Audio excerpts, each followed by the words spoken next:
Les amis, ravi de vous retrouver pour le Betsuri Haroum du mercredi matin. La semaine dernière, nous avons vu dans le Betsuri Haroum que lorsqu'on doit faire une mitzvah vis-à-vis de son prochain, il faut bien la faire avec tout son cœur et pas de manière désinvolte.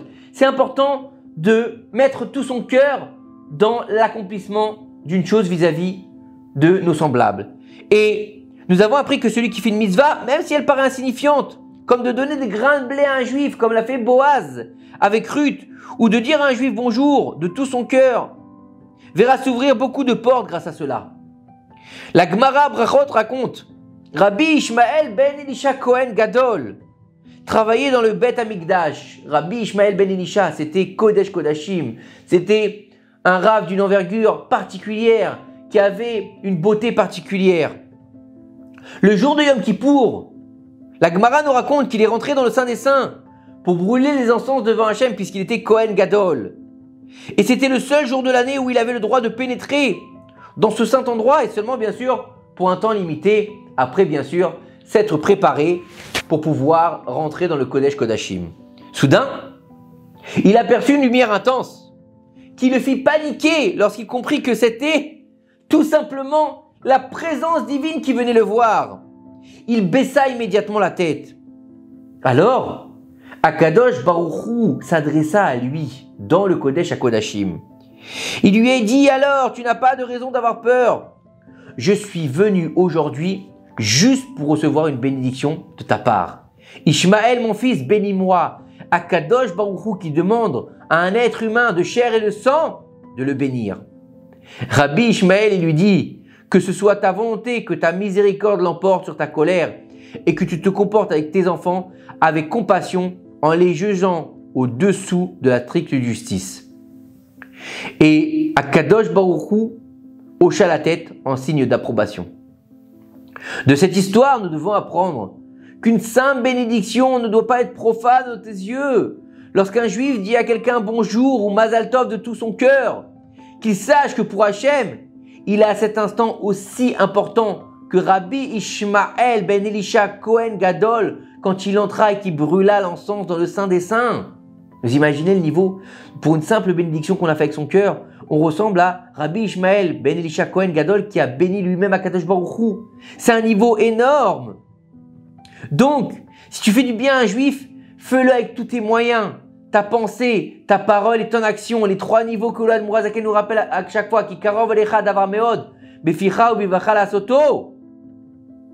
Car chez Akadosh Baruch Hu, cela prend une place très importante. Ne fais surtout pas les choses à moitié ou confusément. Si tu as manqué quelque chose, fais en sorte de terminer jusqu'au bout.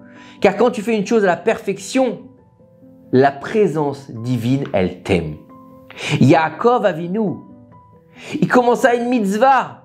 Yaakov Avinu, dont le Zohar dit de lui qu'il était la perfection des patriarches. Il fit le vœu.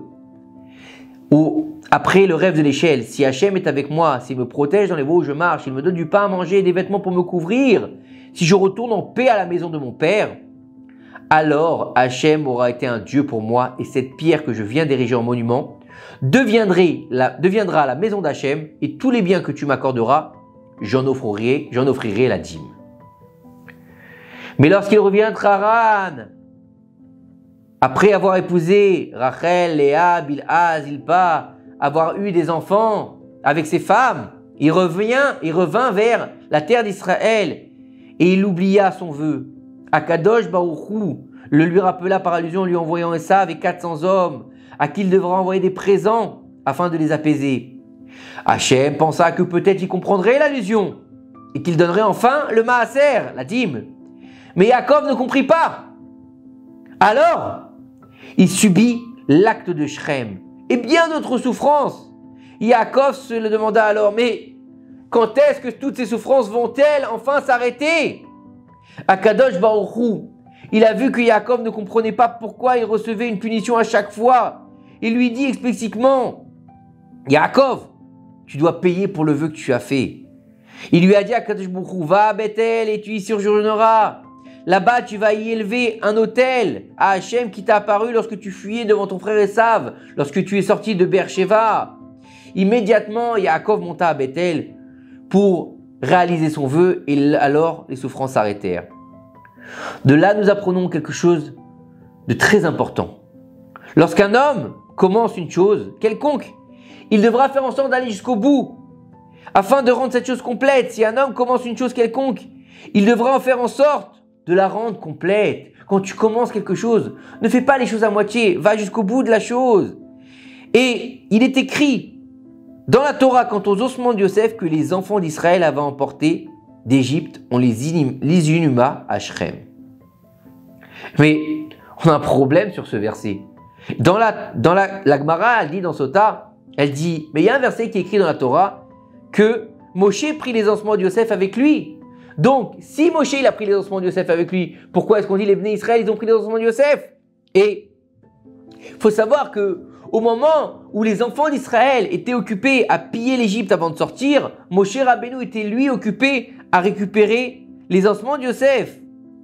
Et pendant 40 ans, il les a fait voyager avec lui et a veillé sur eux. Alors comment est-ce qu'on peut dire que c'est les enfants d'Israël qui ont emmené les ossements de Yosef en terre d'Israël? Et la Gemara nous explique qu'il est vrai que Moshe s'est occupé de cette mitzvah pendant 40 ans. Mais c'est les Bnei Israël qui ont fini cette mitzvah, puisque Moshe Rabbeinu n'est pas rentré en terre d'Israël. Donc, étant donné que c'est eux qui ont fini la mitzvah, c'est à eux que revient le mérite. Car une mitzvah est toujours créditée à celui qui la termine. Donc quand une personne commence une mitzvah, qu'elle ne donne pas à un autre de la terminer, qu'elle fasse tout son possible pour la finir et qu'elle soit faite en son nom. De là, on peut apprendre quelque chose de très important et qu'il faut retenir. Que ce soit au niveau des mitzvot, que ce soit au niveau de notre travail, que ce soit au niveau de la vie de tous les jours. Lorsqu'on commence quelque chose, d'aller jusqu'au bout de la chose. Ne pas attendre que quelqu'un la finisse derrière. Ne pas attendre que quelqu'un ferme la chose, finisse la chose, termine la chose, puisque on se souvient toujours de la fin. Tu auras beau travailler des heures sur un projet. Si quelqu'un va venir terminer à la dernière heure, toi tu as travaillé des semaines et quelqu'un va venir travailler à la dernière heure, on va lui donner le crédit. Tu t'es engagé dans la Torah, les mitzvot, tu as fait une communauté, tu as essayé de te débrouiller pour monter des choses et à la fin, tu étais fatigué, tu as demandé à quelqu'un de finir, c'est lui qu'on va amener en tant que rabbin, en tant que président de communauté. Et toi, tu seras laissé pour compte. Pourquoi? Parce que tu n'as pas été jusqu'au bout. Comme Moshe Rabbeinu qui n'a pas été crédité d'avoir ramené les ossements de Yosef en Eretz Israël. Donc, faut bien comprendre que commence une chose et termine-la. Mais qui plus est, mets-y ton cœur, mets-y ta détermination et mets-y toute ta force pour que cette chose-là soit faite avec complétude et elle soit faite d'un bout à l'autre. Que ces quelques paroles nous aident à faire venir le Mashiach. Bimera Be'amnu. Amen. Une bonne semaine.